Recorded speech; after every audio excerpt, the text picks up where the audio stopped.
डिसेंबर महिना म्हटला की नाताळ आणि नववर्षाची चाऊल सुरू होते। ख्रिश्चन बांधवांमध्ये नाताळ सणाची लगबग सुरू झाली असून नववर्षाच्या स्वागताच्या जय्यत तयारीत ख्रिस्ती बांधव गुंतले आहेत। नाताळच्या पार्श्वभूमीवर माणगाव शहरात क्रिसमस कॅरोल सिंगिंग सध्या सुरू असून ख्रिस्ती बांधव एकत्रित येऊन एकजुटीचा संदेश देत घरोघरी जाऊन देत आहेत। त्यामुळे एक प्रकारे नाताळ सणाचा माहोल तयार झालाय। माणगावात क्रिसमस साजरा केला जातो। येत्या 25 डिसेंबरला नाताळ उत्सव साजरा केला जाणार आहे। त्यामुळे नाताळ सणाची लगबग आणि जय्यत तयारी पाहायला मिळत आहे। येत्या 2-4 दिवसांवर नाताळ सण आणि नववर्षाचे स्वागत जल्लोषात केले जाणार आहे।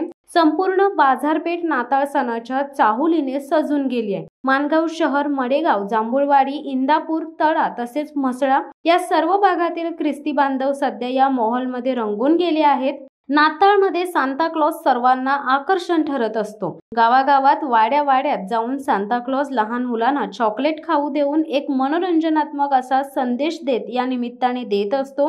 सध्या सर्वत्र नाताळमय वातावरण तयार झाले। Jingle bell jingle all the way ही धून गात शहरातील ख्रिश्चन बांधवांनी क्रिसमस सणास सुरुवात केली आहे। दरम्यान सदर केरॉल सिंगिंगच्या वेळी परिसरातील ख्रिस्ती बांधवांसोबत सर्व विकासदीप संस्थेतील फादर थॉमस शिकवेरा, फादर मॅथ्यू कोर्तिईल, तळा येथील जनसेवा संस्थेतील फादर निक्सन आणि फादर लुकास यांनी आपली उपस्थिती दर्शवून प्रार्थना करून केरॉल सिंगिंग धार्मिक उपक्रमास चालना दिली आहे।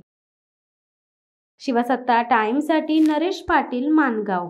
दे धडक बेधडक वृत्त देणाऱ्या आपल्या शिवसत्ता टाइम्स न्यूज चॅनलला लाल बटन दाबून सबस्क्राईब करा आणि बेल आयकॉनला क्लिक करायला विसरू नका।